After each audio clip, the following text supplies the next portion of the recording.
Во новото издание на Трилинг, 4 соговорници. Еве што ќе гледате. Во однос на Светска банка, предупредувањата се дека вакви какви што беа досега буџетските трошења треба да прекинат и дека треба да се премине кон консолидација на јавниот долг.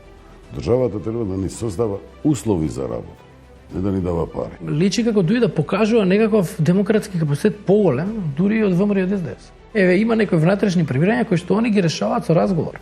Тоа е интересно, во ВМРО внатрешни превирања се решаваат со омаловажувања, исклучувања и така натаму. Дали сега можеби треба да биде приоритет во овој период додека трае скринингот да се спроведат и уставните промени? The constitutional changes are of course a sovereign decision for this country to take. So the exact timing of when to adopt them is for this country. It's not for me to comment on that. Инсистирањето од нивна страна дека ние денеска треба да кажеме дека сме бугари е лошо и е нецивилизацијско.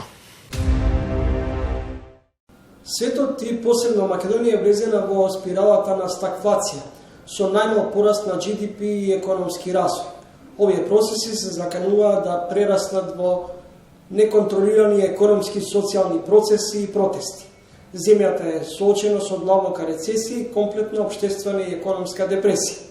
Централната банка се уште лагодно ги проценува инфлаторските движења. Непредвидливоста не може да ја предвиди и Нобеловецот Кругман, кој пред само неколку месеци не убедуваше дека инфлацијата ќе се смири. Сега сите бараат финансиска помош, субвенции од државата. Никој не посегнува по собствените профити направени изминатите години. Егоизмот тропа на голема врата. На сцена е големата партиска и политичка декаденција. Младите минути следува ТВ колумна на новинарот од Независен Мирче Јовановски. Централно место во изминативе денови на политички, па би рекол и на економски план, беше средбата помеѓу тимовите на премиерот Ковачевски и на шефот на опозицијата Мицковски во врска со некои предлози за решавање на енергетската криза, од која на прв поглед се чини дека состојбата требаше да се релаксира, меѓутоа сведоци сме дека и понатаму двете партии обстојуваат на своите стојалишта, закопани во своите ровови. Првичните оценки беа дека состојбите некако се релаксираат помеѓу двете страни. До таа средба дојде после многу обвинувања, црни кампањи од едната и од другата страна, билборди и така натаму. Во целиот овој амбиент, мислам дека се е вклучено, има своје влијание и состојбите кои што се случуваат во рамки на ДУИ, значи главниот владен коалицијски партнер, партија која што најдолго практично е во рамките на власта, каде што се случуваат многу превирања и за кој што за наредниот период до 15 овој месец се очекува и некаква разврска, како што е најавено, нели, дали ќе дојде до одредени промени во тој дел треба да се види.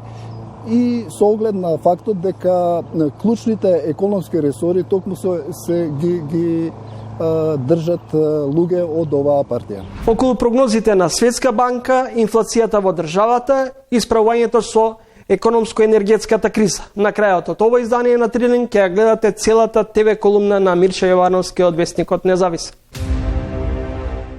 Следите Трилинг. По подолг период премиерот Ковачевски, лидерот на ВМРО ДПМН, очевидно ги оставивија настрана суетата и наетот и решија да седнат на заедничка маса. Во ова издание на Трилинг мој соговорник е поранешниот министер и член на извршниот комитет на ВМРО ДПМН Никола Тодоров. Дали Ковачевски и Мицковски демонстрираат кооперативност или зад средбата гледате взаемен бизнис интерес?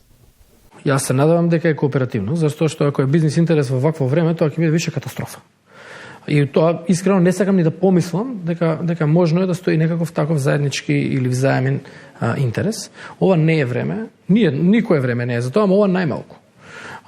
Сега треба заедно да соработуваат, затоа што бизнис секторот е веќе пред колапс. Не знам дали тоа го гледаат или ако го гледаат зашто ништо не преземаат.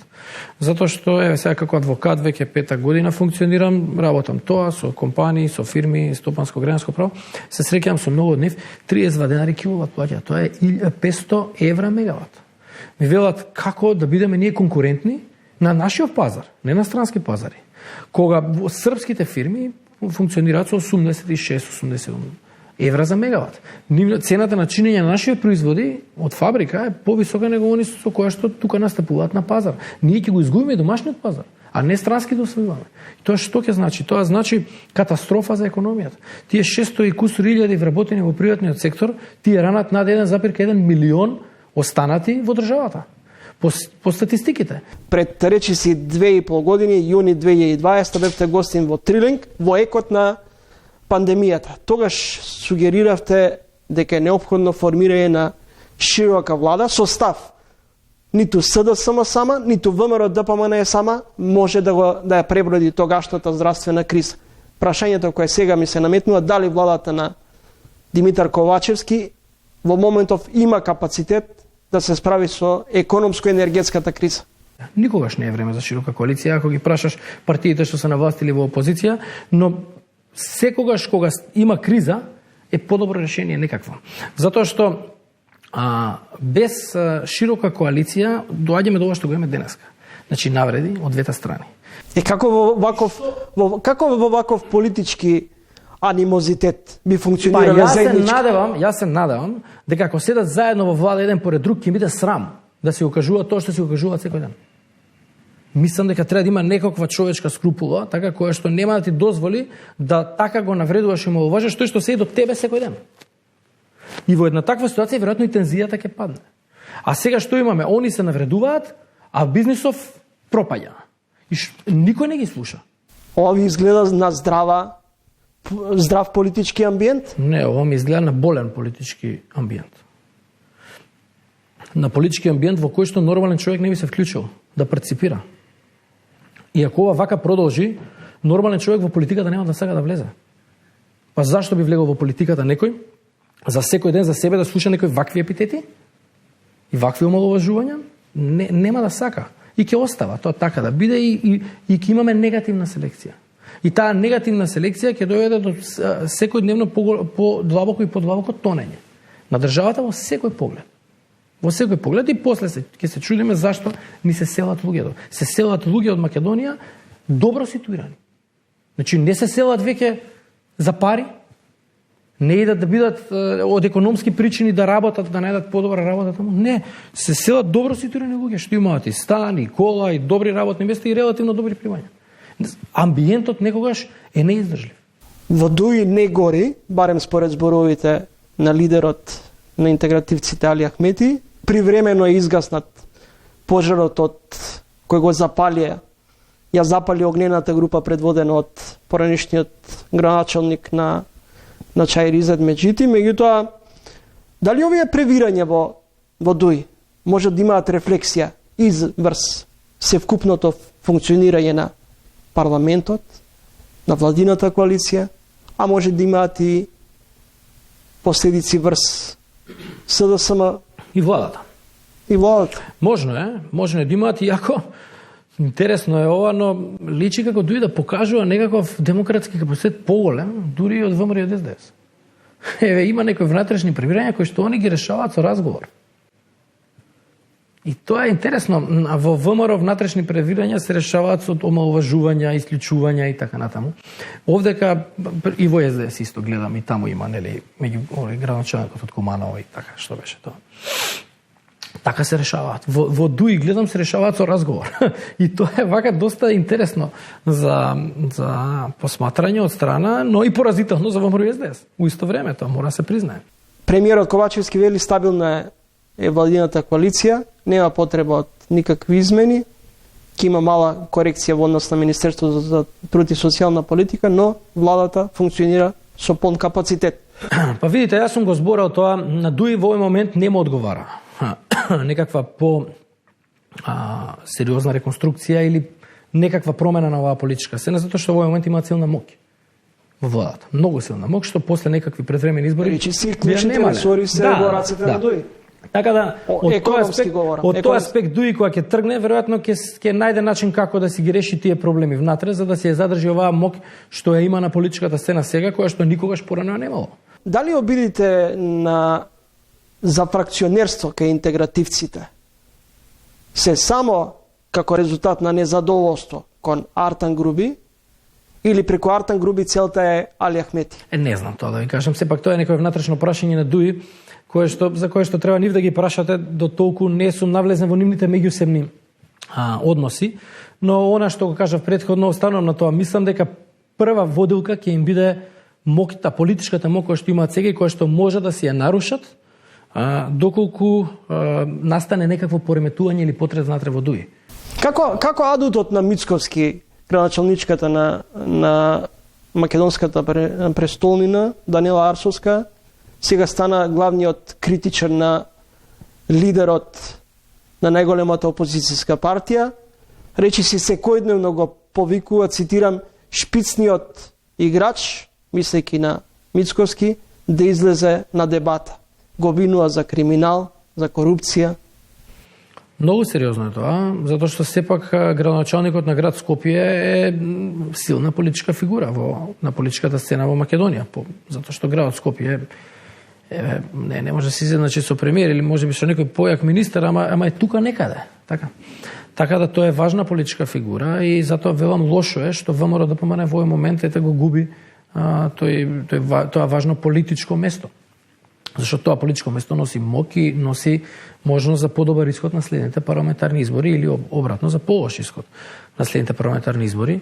Овие обвинувања за корупција ги следам, но не знам што да кажам, се уште на ниво на некакви си вербални обвинувања, нема ништо опипливо што упатува на тоа дека на вистина има такво нешто. Дали одметнувањето на Арсовска е од некаде инструирано и од кого би било?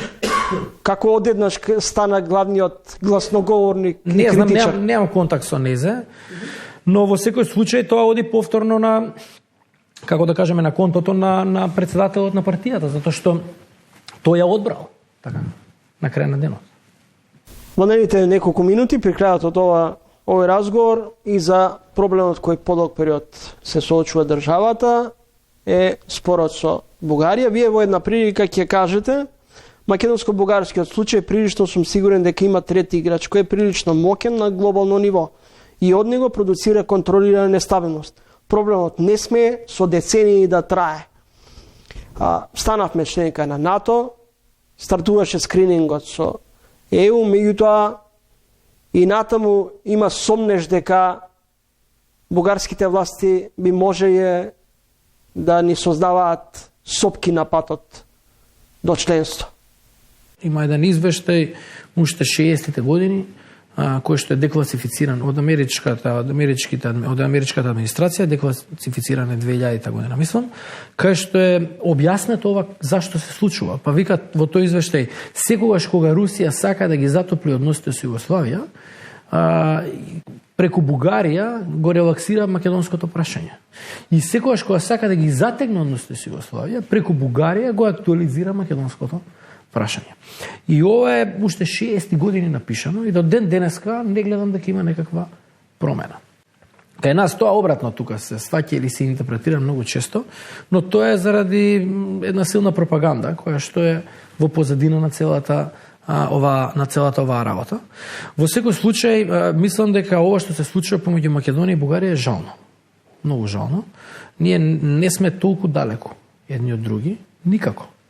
Ни географски, ни па јазично, така лесно можеме да се разбереме, да комуницираме, ни во некои културолошки навики и така натаму. Така да жално е ова што се случува помеѓу овие две нации. Инсистирањето од нивна страна дека ние денеска треба да кажеме дека сме бугари е лошо и е нецивилизацијско, антицивилизацијско. Еднаш имам напишано 2 милиони македонци никогаш нема да прифатат дека Гоце Делчев е бугарин.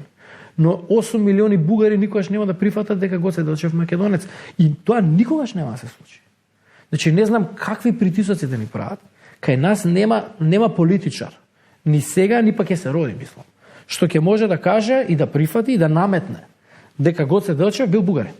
Нема да поддржиме уставни промени. Како тоа најголемата опозицијска партија, која до вчера беше, или голем дел од потесното раководство тогашно на ВМРО ДПМН имаше одлични конекции со ВМРО и милуваше одлични со ВМРО со Бугарија, денес стана главен противник на источниот сосед.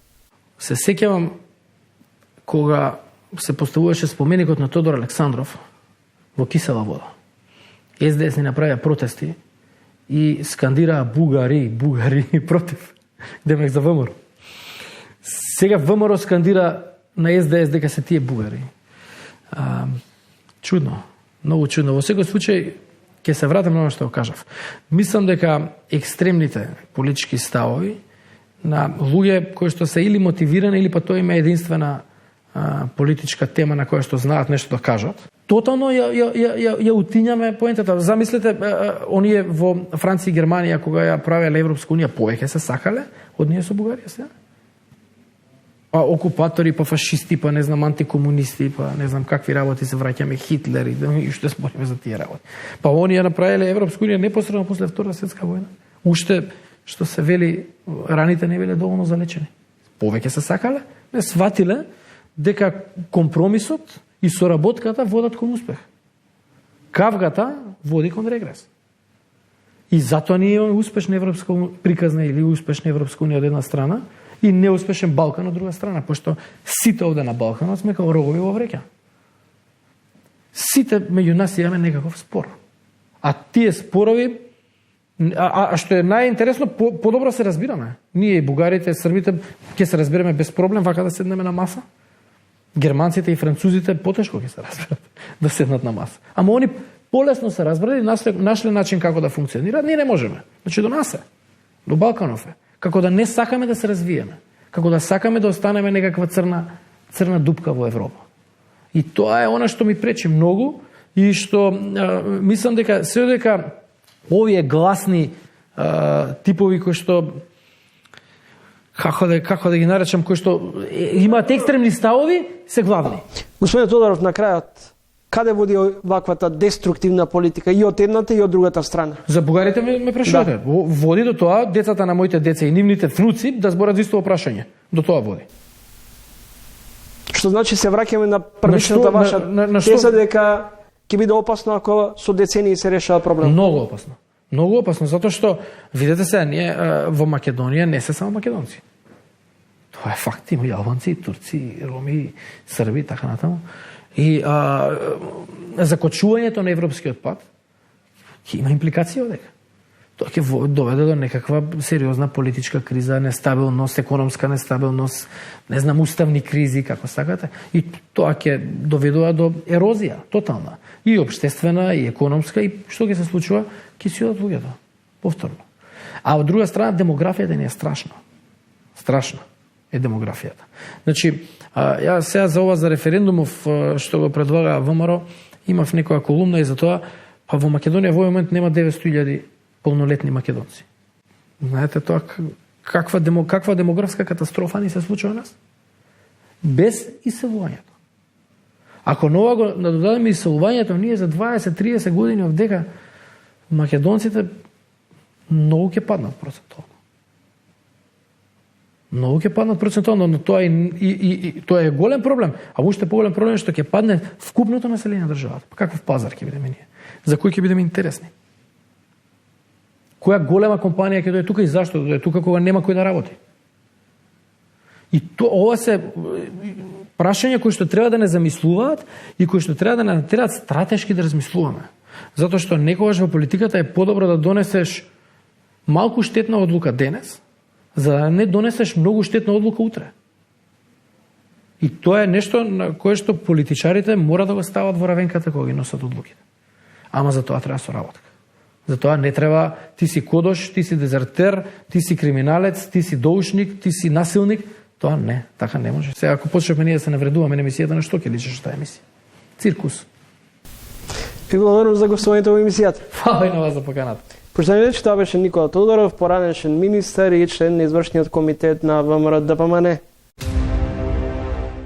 Енергетската криза и натаму е во фокусот на вниманието на домашната, но и на светската јавност. Но еден од настаните кои може би овој период ќе одбележат земјата е почнувањето на скрининг процесот за диалог со Европската Унија. Во овој издание на тренинг мој соговорник е евроамбасадорот Дейвид Гир. Добре дојдовте во емисијата. Ви благодарам што ја прифативте поканата за гостување. Добре вечер. Амбасадоре, светот го тресе светска криза. Руската инвазија врз Украина создава големи главоболки за европските лидери. Ниту Македонија не е имуна на ова енергетско-економска криза. На стартот, може ли да се очекува помош од Брисел во однос на справувањето со ова, може би, една од најдлабоките досегашни кризи во поновата историја? Thank you very much for the question and for the invitation for this interview.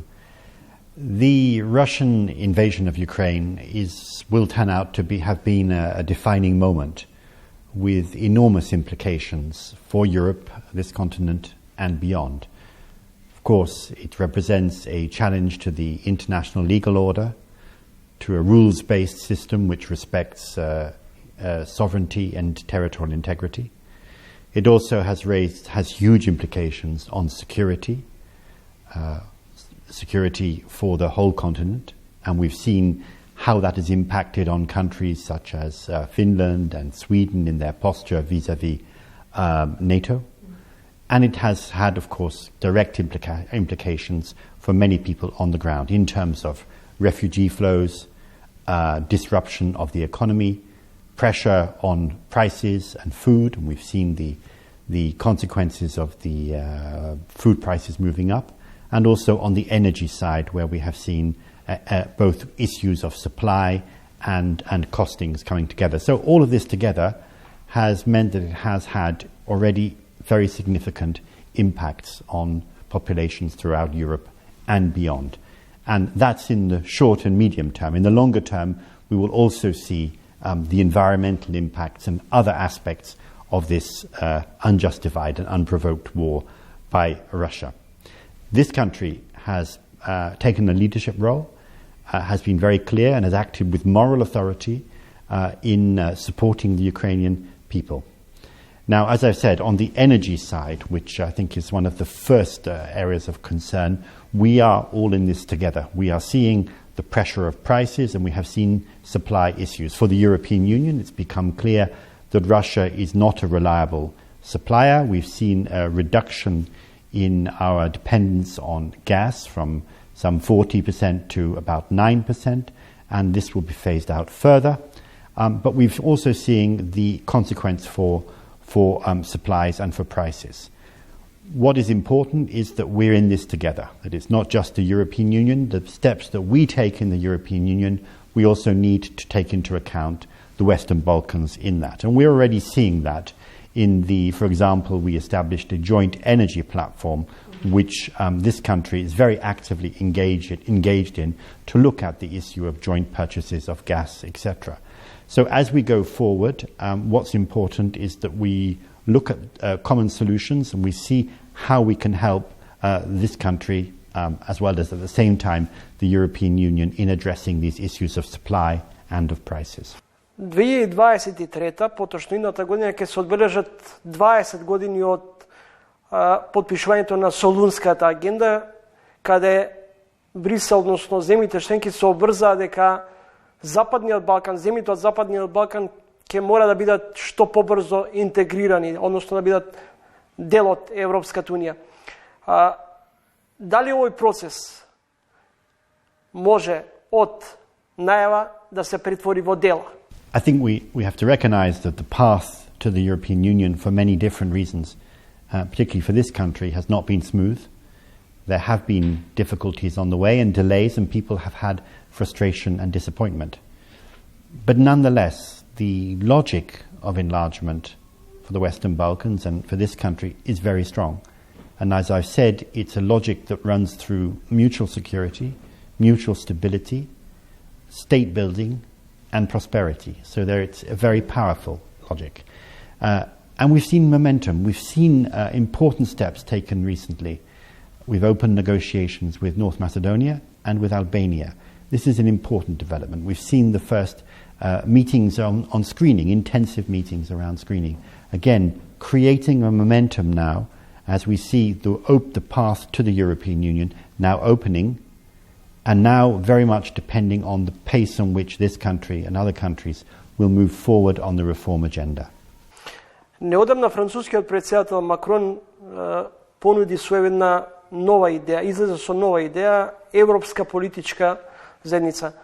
Дали оваа иницијатива може да биде или е всушност некаков субститут за земјите кандидати за членство? The European political community is not at all a substitute. We have in place a process, an accession process, which is clear. We know what the steps that need to be taken, and now recently we've opened negotiations with North Macedonia and with Albania, and of course negotiations are already open with Serbia and with Montenegro. So the steps and what is needed are very clear on the accession process. The European political community is something else. In the current geopolitical context, it became very clear that there was a need for closer coordination in discussions with some of our key partners in Europe about the main challenges that we face today: energy, migration, the war in Ukraine.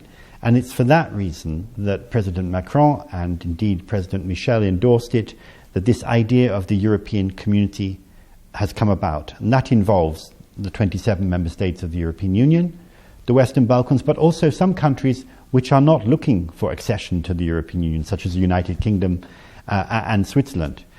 Веројатно ќе биде долг и трнлив македонскиот пат кон Европската унија. Стартуваше процесот на скрининг, но кои ќе бидат главните предизвици во овој период за македонските власти? So, indeed, the screening process has started. And maybe just to explain to your viewers what the screening process is about. Essentially, what it involves is an analysis of the laws and practices in place of the European Union and a comparison where the country stands. And it's very practical and very focused. What steps does the country need to take in order to reach the standards necessary for membership of the European Union? This is a process which I would describe as a process of transformation. It covers virtually all sectors of ordinary life, from agriculture to transport, customs to statistics, the judicial reform through to human rights, a very broad area. Сметате ли дека во моментов имаме како држава капацитет да одговориме на предизвиците? You have a certain level of capacity which needs to be strengthened, and that's why one of the first things that we look at in this process of negotiations is public administration reform, to make sure that you have the administrations which are really able to take forward the necessary reforms. Yes, there are many experienced people in the administrations, but the size of the job, the transformation that I'm talking about, does require a significant strengthening of the administration, and that will be an important part of the process. Not just to put in place the reforms to get to the door of the European Union, but also to ensure that once you're in the European Union, you're able to undertake all of the responsibilities and gain all of the benefits from membership due to your very effective administration. Следите интервју со евроамбасадорот Дейвид Гир. Господин амбасадоре, вето и корективни мерки се двата инструменти кои стојат на располагање на Бугарија за блокирање на натамошниот процес на преговорите меѓу Северна Македонија и Европската унија. Ова се проценки на дел од упатените кои се добри познавачи на европските прилики. Може ли процесот на приближување на Северна Македонија кон Европската унија повторно да се соочи со препреки? Now, there is an issue in all accession process that there should be respect for good neighbourly relations. This is said to be an essential element in all accession processes. That is normal, and that requires that the treaties, the Prespa Treaty and the treaty on friendship between North Macedonia and Bulgaria should be implemented in good faith. Beyond that, there's an obligation on all of us, as President Michel and President von der Leyen made clear when they're here, to ensure that the process is judged on the basis of fulfillment of criteria related to the implementation of the standards and norms of the European Union. Амбасадоре, споменавте дека од прилика околу 14 месеци би траел процесот на скрининг. Што е вашата сугестија? Дали сега можеби треба да биде приоритет во овој период додека трае скринингот да се спроведат и уставните промени, кои се еден од условите или можеби клучен услов за да се отвори поглавието преговарачкиот процес со Европската унија, или прво да заврши процесот на скрининг, па потоа и да се изведат уставните промени. Колку за подсетување, најголемата опозицијска партија во овој момент вели не даваме поддршка за уставни промени и влезна бугарите во преамбулата. The constitutional changes are of course a sovereign decision for this country to take. So the exact timing of when to adopt them is for this country. It's not for me to comment on that. As I've said, we can anticipate that the screening process itself would take 14 to 16 months. Concerning the constitutional changes, as you know, these are about this is based on a commitment made by this country to Bulgaria, and they involve the inclusion or in the introduction to the constitution of Bulgarians within the protection of the constitution.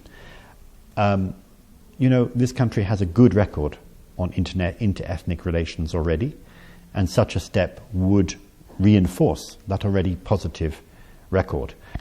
Should the step not be taken, should the country decide to step back from that commitment to amend the constitution, then one would imagine at that stage that the process would come to a halt until such time as that commitment was fulfilled.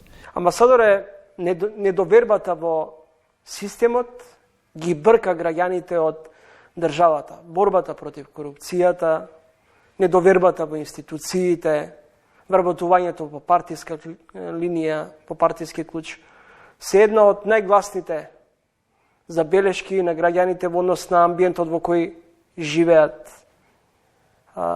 Прашањето кое се наметнува е дали во вакви околности, кога речиси, например, обвинетите може да си ја купат слободата или да одлежат затворска казна кога сакаат и каде сакаат, говори за капацитетот на институциите во справувањето со можеби клучните проблеми со кои се соочуваме подолг период. All of these issues that you mention are absolutely crucial. They touch on the strength and capacity of the public administration, combating corruption, and ensuring that there is an effective judicial system in place. And they're so important that in the accession process, they are included in a cluster of issues which we describe as the fundamentals. And those issues are examined from the very beginning of the process through to the very end, to almost the day before accession. Those are given a special focus throughout because they are so important in establishing, in building a society which is able to participate in the European Union. Now, in all of those areas, and you would have seen it from our regular country reports, there has been progress. There have been measures taken. But of course, we all know that much more is needed. We do have a number of institutions carrying out important work. For example, in the State Committee for the Prevention of Corruption and Organised Crime has issued some important reports and has carried out important work in the effort against corruption. But those reports and the recommendations need to be followed up. So in all of these areas, there need to be further decisive steps to move forward, because the accession process is not just about screening. That's an important element. It's not just about negotiations and discussing with Brussels how to move forward. It's also about doing these things hand in hand with real reforms on the ground. Препознавате ли спрега помеѓу извршната, судската и законодавна власт? I mean, so far as the judicial branch is concerned, obviously reforms should be aimed at ensuring the independence, professionalism and incorruptibility of the judicial sector. Some steps have been taken. We have seen some progress, but of course more needs to be done to ensure that this really does reach the standards and that the rule of law is respected, because as I say, it's fundamental for the accession process itself, but more importantly than that, it's actually fundamental for trust in the judicial system here in the country. Ама сега при крајот од разговорот, каква е искористеноста на европските фондови, особено во аграрот? Има ли истраги на ОЛАФ за можна злоупотреба? Well, EU funds in the area of agriculture is broadly a good news story. We have spent approximately about 90 million euros in the area of agriculture. Doing what? Helping with restoration of farm buildings, mechanization for farmers, innovative techniques such as the drip system, land reclamation, irrigation schemes. You can travel in many parts of the country and see how all of this kind of assistance has helped to ensure a more prosperous and effective agricultural sector.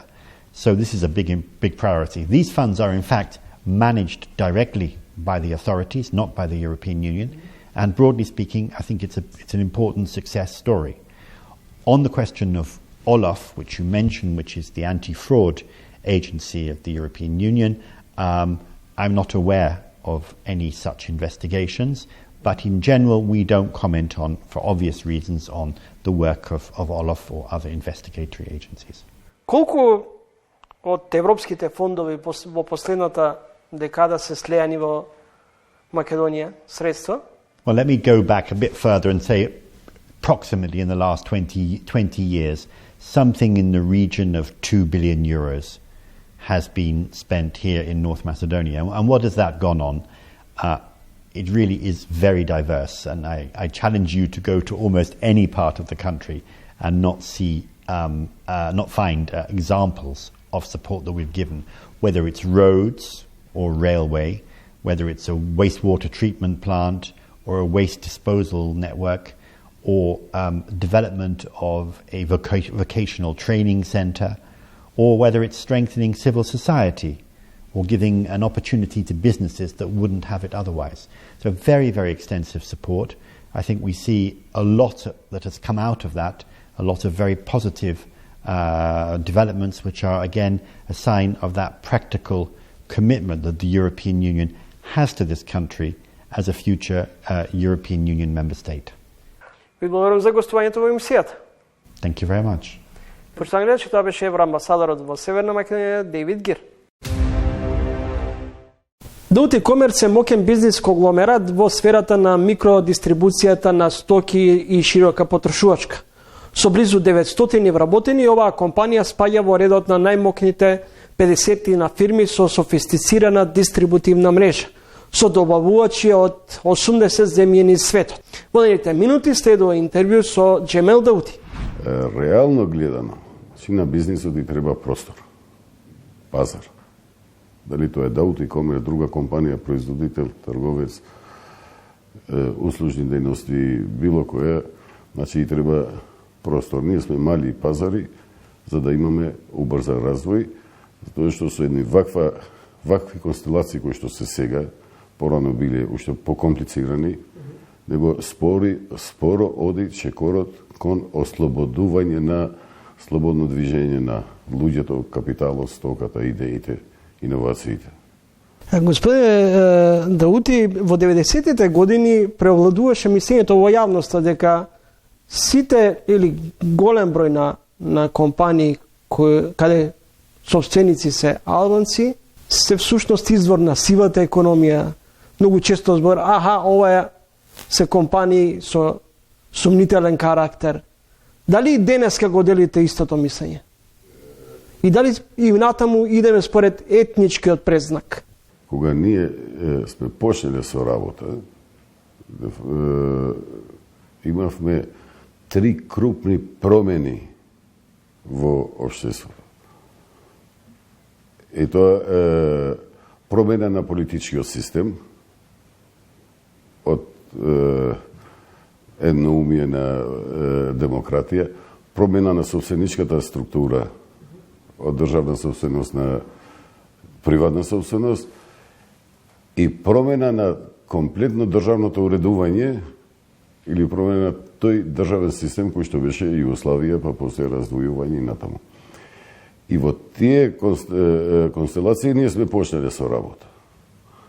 Значи, сите три овие елементи влијаеле и во креирање на некои си видување од кои луѓе во која позиција се.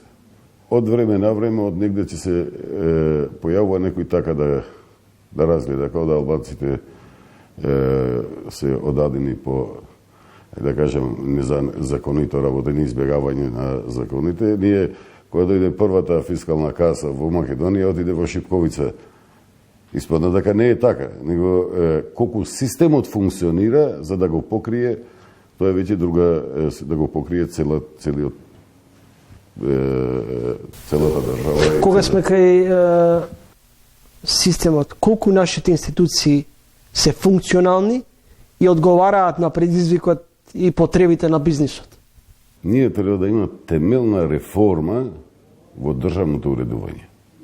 Тоа е темелна реформа во државно уредување, ако гледаш од сите аспекти, од квантитативен, квалитативен аспект. Значи, кај нас системот се оградува по некои препораки од Европска Унија, по некои си видувања. Ние, да кажеме, пред 5-16 години сме имале 800-900 институции, централни, сега имаш 1600 и не знам што. И ако ги гледаш поединечно, значи, колку тие требат или не требат. Токму за тоа во овие регионални интеграции, и тоа е, може би, наивно да се каже, да некои институции ги обавува една држава, некои функции други, кога имат добри релации, не мора сите да имат некои си дирекции, агенции, не знам, натаму.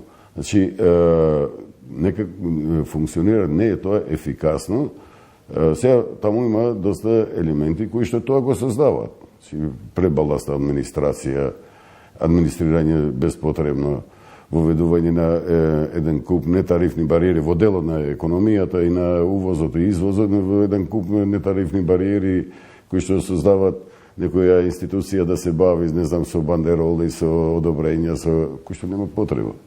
Дали зошто македонските компании многу често бараат заштита од партиите, а не слобода и обид за меѓусебна конкуренција и надавање на принципот на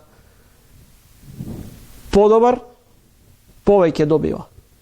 Види, ја не би се сложил дека барат од политичките партии.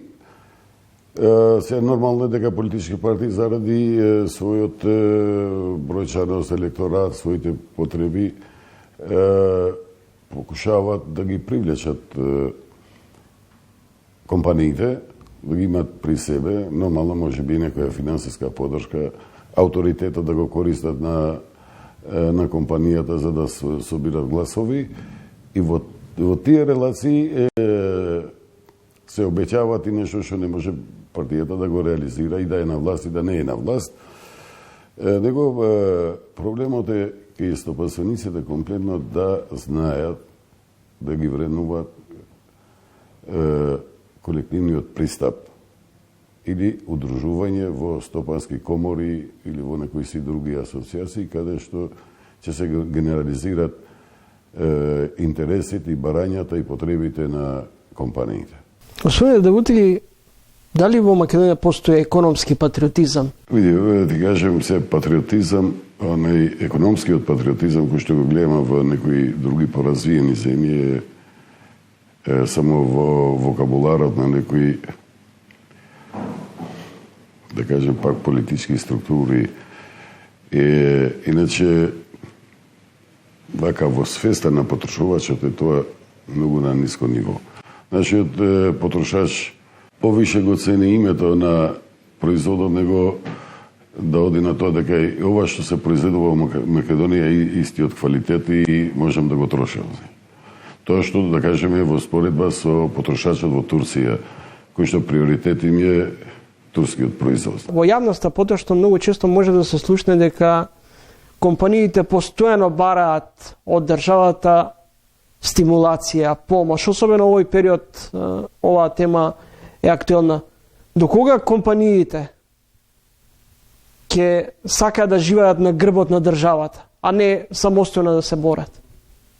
Многу изразено тоа собствениците решењето за било кои проблеми да го барат во државата, иако тоа не зависи од државата. Значи, прво, секој бизнисмен или стопанска активност си бара своја пристап према работата, према својот производ, према својот бизнис, иновациите, квалитетот.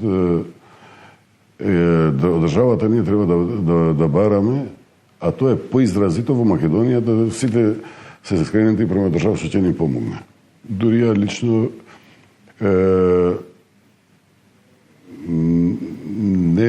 не го вреднувам тој пристап, затоа што било која работа, било кој производ, кој модел на бизнисот да го правиш, прво треба да биде иновативен, треба да биде конкурентен. Државата треба да ни создава услови за работа, не да ни дава пари. Еве ти имаш во ситуација кај производителите, ние не спаѓаме таа група, кај што би подржува за инвестиција, не знам ова. Почитувани гледачи, следите интервју со Џемил Даути, генерален менаџер на Даути Комерс. Господине Даути, зошто цените на храната дивеат? Се соочуваме со инфлација.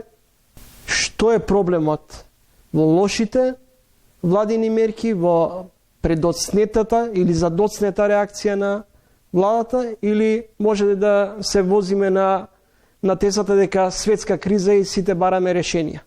Значи, во моментот основните прерамбени продукти во споредба со 21 година, значи сите скоро на 100% се покажени. Иако некои статистички податоци излегува со 20, 22, 20, не знам од кај ги зимат, ние ги имаме практично. Шеќерот беше 28-29 денара, сега е 56 денара. Брашното беше 20 денара, сега е на 40 денара. Зетинот беше 50 денара, сега е 120-130. И таа после има нормално дека влијание и во производствени други производи кои што ја имат за основа овие продукти во еден сегмент. И тоа е изворот, ние не можеме да избегаваме и да бараме виновници овде кога изворот е негде друго. 30% од пшеницата во светски рамки се произведува во Русија и Украина. Друг момент е последиците од здравствената криза за време на пандемија, која што ги поремети параметрите во светски рамки на економијата, каде што многу производители, некои сегменти на трошоци или инпути на трошоци се зголемија и се принудени да зголемат цената. Ние имавме, пред да почне украинската криза, имавме зголемување, за среќа се веќе почна да падне преку океанскиот транспорт од 1000-2000 долари на 15-17 долари, каде што добар дел и храна и основни производи и репроматеријали и амбалажа кај нашите производители се доаѓаат. Така да во тие констелации мора да се вратиме пак што може нашата влада да прави. Значи ние сега покрај зголемување на цени веќе почнува да се јавува недостигна роба. Сведоци сме на млечните производи, може би ќе се појави и некои од другите производи. Сега, во тие констелации треба да види што можеме овде, дома, да направиме. Ние можеме да ги ослободиме границите и роба да доаѓа слободно. Ставите ги бандеролите, так не ги царините на основните прерамбени производи. Не можеме да имаме ние... Стравувате дека може да се соочиме со недостиг на Па целосно продукти? недостиг, значи роба ќе има. Али веќе се појавуваат одредени моменти каде што има слабости, затоа што веќе со ова енормно покачување на цените на некои суровини и на главен проблем што ни енергенсите, некои производители веќе се откажуваат. Не може да издржат. Значи, ако ти во една меличарска индустрија струјата ти е главен трошок, не ти е некој спореден трошок, тогаш веќе до кога можеш да издржиш за да одиш со висока цена? Поради енергетската криза и зголемувањето на цената на енергенсите, дел од македонските компании веќе одлучија да стават клуч на врата, други размислуваат, трети го редуцираат производството. Што е лекот во најмала рака за амортизирање на кризата? Види, во моментот, значи, најголем проблем е струјата. Ние као компанија, као дистрибуција, трошокот на струјата не сме го рачунали. Значи, да кажеме, до 6 месец, колку е, толку е, гледаме другите трошоци, било минорно. Се зборувам за нас. Сега веќе од 3-4 евра стигна до 100.000 евра месечно. Значи, веќе е голем трошок. Види, да се одлучи човекот да затвара бизнис е тежок момент. Значи, тоа е, да се разбереме, и ако се зборува, тоа е многу мал број. Сите се обидуваат во оваа ситуација некако да се снајде, да преживее, и мислам дека владата реагираше на време.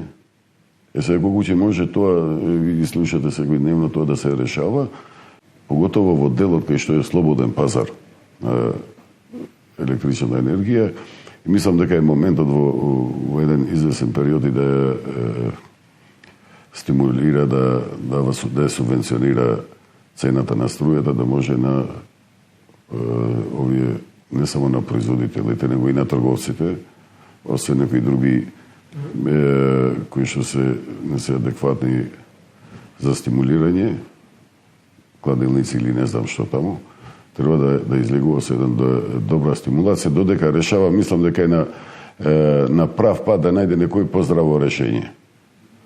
За да не дојдеме во ситуација да не може да издржи, мислам, не ни као компанија, него добар дел од фирмите да дојдат да се одлучуваат за да затварат. Ви благодарам за гостувањето во емисијата. Хвала ви. Светска банка со загрижувачки прогнози за македонската економија. Влегуваме во фаза на стагфлација, но и натаму преовладува потребата од државна помош и интервенција секаде и секом. Светска банка со директна сугестија до владата на Ковачевски. Треба да се ревидираат привремените субвенции, широките даночни ослободувања. Во наредните минути следува ТВ колумна на новинарот од Независен Мирче Јовановски. Светска банка го објави својот есенски извештај за економските прогнози во земјите од регионот, каде што централно место е влијанието на украинската криза, односно агресијата на Русија врз Украина и влијанието врз економиите во земјите од Јужна и Југоисточна Европа.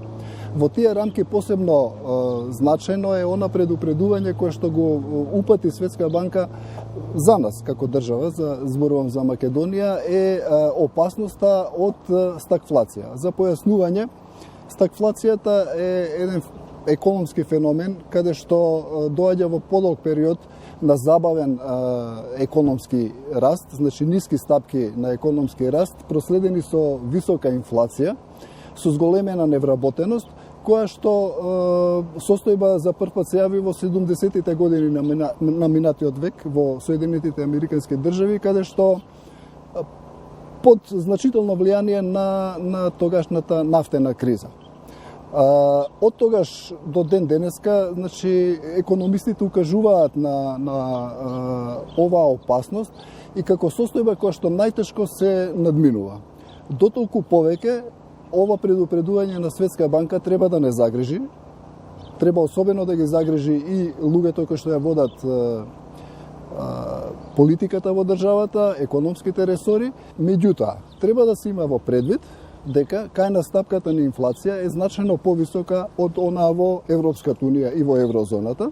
Ако е кајна сега, например, на некаде 16,8%, во еврозоната е нешто под 10%. Значи, за 60% или за 6% поени е повисока отколку во земјите на еврозоната, што укажува дека не влијаат само увезените компоненти врз инфлацијата, туку дека и некои домашни проблеми излегуваат на површина, така да кажам.